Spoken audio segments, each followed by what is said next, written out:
Bonjour à tous, on va parler aujourd'hui de la manipulation par la peur. C'est pas forcément le sujet le plus gai de la planète qu'on va aborder aujourd'hui. Je pense que si on comprend ça, on comprend mieux pourquoi est-ce que dans certaines situations, on a accepté des choses qu'on n'aurait jamais acceptées en temps normal. En gros, le fait d'utiliser ce levier de la peur peut te forcer à faire des choses contre ton gré. Alors je sais ce que tu te dis. Moi je suis un homme qui n'a pas peur. Moi je suis une femme qui ne craint rien. Et pourtant dans les exemples que je vais te révéler, tu vas découvrir que sous certaines phrases que l'autre t'a dit, tu as accepté de faire des choses. Donc, ça ressemble un peu à un tour de magie dans cette vidéo. Je vais te dévoiler des phrases que ton pervers narcissique t'a dit et ton comportement, je vais te dévoiler aussi quel est le comportement que tu as eu, qui est un comportement humain. Il ne faut pas s'en vouloir, c'est juste normal d'avoir réagi comme ça par la suite. J'ai un bon exemple par rapport à ça. Quand un avion monte dans le ciel, quand un avion décolle et qu'il arrive face à une barre de nuages, il y a deux comportements. Le premier, c'est de se dire, j'ai peur de cette barre de nuages, je vais rester sous la pluie et je vais me balader en dessous parce que j'ai peur de passer dedans et pendant 30 secondes de rien voir pour éventuellement qu'il y ait le soleil au-dessus, mais peut-être qu'il n'y a pas de soleil au-dessus, j'en sais rien. Donc l'avion peut être dirigé par la peur et rester sous la barre de nuages et donc sous la pluie. Ou alors, l'avion peut être courageux et se dire, allez, je monte un grand coup, on verra ce qu'il y a au-dessus, au pire, on a 30 secondes, on verra rien et ça se passe comme ça. Donc on comprend bien que la peur peut nous faire hésiter à faire des choses. Dans la métaphore de l'avion, ça peut être aussi dans notre travail, on peut avoir peur de changer de poste parce qu'on ne sait pas si on va réussir à gérer la chose. On peut aussi dans notre couple avoir peur de dire certaines choses ou de faire certaines choses parce qu'on se dit peut-être que finalement mon couple va exploser en vol. Donc, sur Terre, il y a plein de choses qui nous motivent, pas que la peur bien heureusement. Il y a des choses qui sont positives. Par exemple, manger sainement pour être heureux en bonne santé, bien travailler pour être récompensé, se lever le matin tôt, se coucher pas trop tard, réduire sa consommation d'alcool. Tout ça, ce sont des motivations positives. Maintenant, il y a aussi malheureusement des motivations négatives. Par exemple, si jamais, quand je suis petit à l'école, si je travaille mal, j'irai au coin, je serai puni. Oui, ça fonctionne. Et depuis tout petit, on nous a appris qu'il y avait des punitions si on ne faisait pas ce qu'il fallait. Si je roule trop vite sur l'autoroute, j'aurai une amende. Si jamais je ne vais pas travailler et je reste au lit ce matin, je ne serai pas payé, je n'aurai pas de quoi payer un toit sur ma tête ou nourrir mes enfants par la suite. Donc, le pervers narcissique l'a bien compris.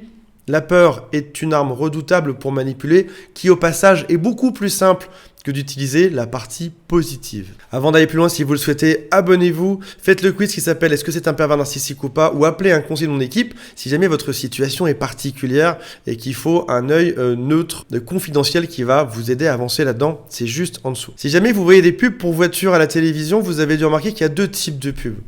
Premier type de pub, la pub par la peur. Une voiture rentre dans un mur et elle s'écrase et à la fin c'est marqué crash test numéro 312, les personnes ont survécu. Donc là tu dis waouh, si j'achète cette voiture, j'ai une chance de pouvoir survivre à un crash dans un arbre. Alors c'est pas très positif, mais ça fait vendre. Autre type de pub, non pas par la peur mais par le positif, tu as un homme ou une femme qui roule sa voiture, il y a des arcs-en-ciel dans la ville, la voiture est aérienne, il y a une jolie musique, les gens dansent à côté, etc. Ça, c'est quelque chose de positif. On remarque que depuis 5-6 ans, on fait plus trop de pubs sur la peur parce que oui, ça fonctionne, mais c'est pas forcément la bonne motivation. Les publicitaires et les marques l'ont compris. Motiver quelqu'un par la peur, c'est pas forcément ce qui marche le mieux. De même que dans les écoles aujourd'hui avec les enfants, on essaye d'être de moins en moins dans la peur également. On essaye plutôt d'être de l'ordre de la motivation, du positif, parce que ça marche mieux. Le pervers narcissique, lui, il est resté dans l'ancien monde, le monde de si jamais ça marche pas, je vais te couper la tête. On va commencer par la peur du futur, parce qu'il y a plusieurs types de peurs que ton pervers narcissique peut utiliser. Le pervers narcissique n'a pas trop de notion de futur heureux ou de futur à deux. Bah oui, quand tu rentres dans une relation et que tu passes ton temps à détruire l'autre, on ne peut pas imaginer que ce soit pour rester toute ta vie avec l'autre. Non, non. A priori, il est parti pour détruire quelqu'un. Cette personne, c'est toi et c'est moi. Donc, a priori, il n'imagine pas que ça durera à vie. Lui, il a une vision qui est très court-termiste, comme on dit dans les grandes entreprises.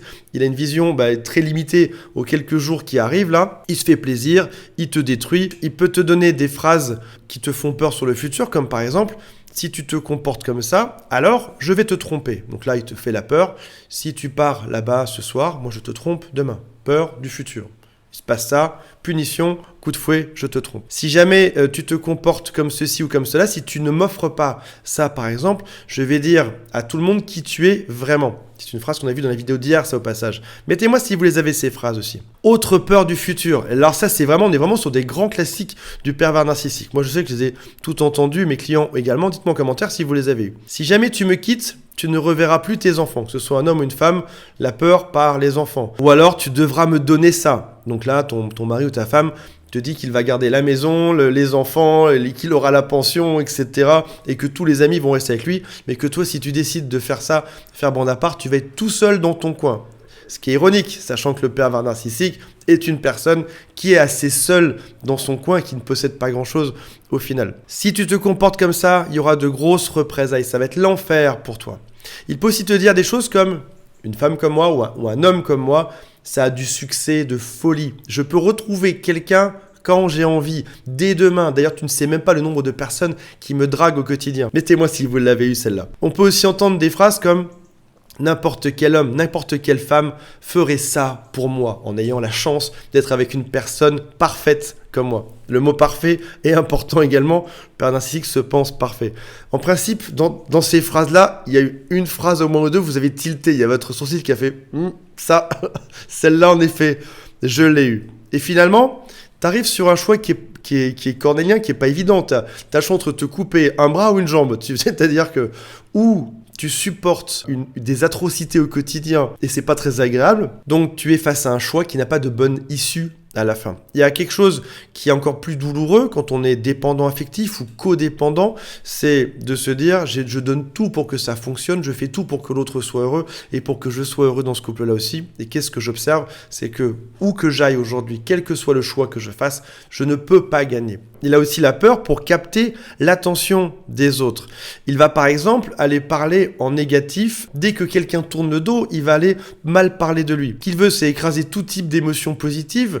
On a dit que c'était une espèce de cataclysme dans sa tête, une espèce de vide intérieur, quelque chose de compliqué. Il veut mettre tout le monde à son niveau de tristesse. Il critique tout le monde en permanence et tu as cette impression, quand tu te lèves de table, qu'il va parler de toi négativement. Il y a quelque chose qui ne trompe pas quand on parle de pervers narcissique, c'est que ce sont des gens dont on parle beaucoup quand ils ne sont pas là. C'est-à-dire qu'ils sont tellement négatifs, ils viennent tellement créer la zizanie qu'on va en parler pendant des semaines derrière. Tu te rappelles quand il a dit ci, quand il a fait ça, le problème qu'il y a eu. Ce sont des gens qui laissent une espèce de traînée noire dans la vie. Et quand on parle beaucoup de quelqu'un alors qu'il n'est pas là, c'est généralement que cette personne est perverse narcissique. Quatrième point, il va utiliser la peur pour contrôler le niveau émotionnel des autres. On a dit qu'il voulait rabaisser tout le monde à son propre niveau.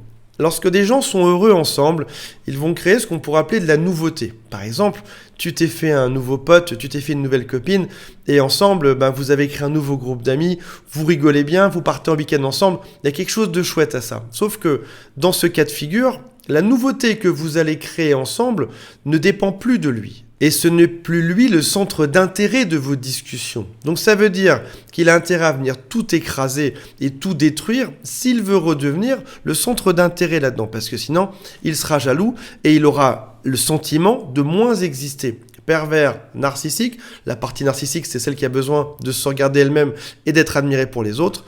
Et là, en l'occurrence, il est moins admiré parce qu'avec tes amis, tu as créé de la nouveauté, tu es parti voir ailleurs. Il y a un mécanisme naturel chez l'être humain qui fait qu'on se souvient plus facilement du négatif que du positif.